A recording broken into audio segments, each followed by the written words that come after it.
Welcome to the Slop Temple. We pray this video helps. You start by confirming the problem. Does the key stick, or does the bolt not align? Remove 2 visible screws on the lock face with the appropriate driver and pull the trim carefully. Keep parts organized.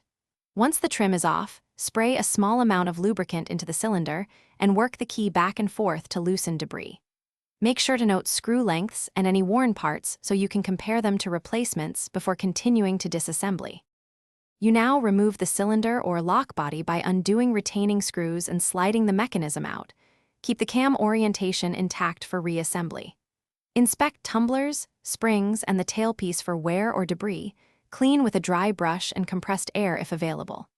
If the latch binds, test the bolt travel and adjust the strike plate position in the frame. Loosen screws and shift the plate, or file the mortise slightly, so the bolt seats without force when you close the door. You reassemble the lock by reversing the steps.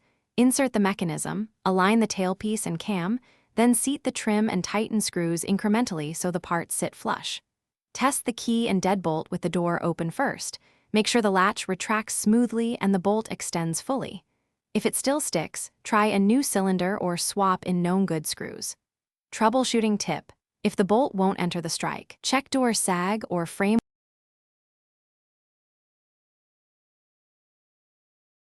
Thanks for watching. Consider subscribing if we helped you.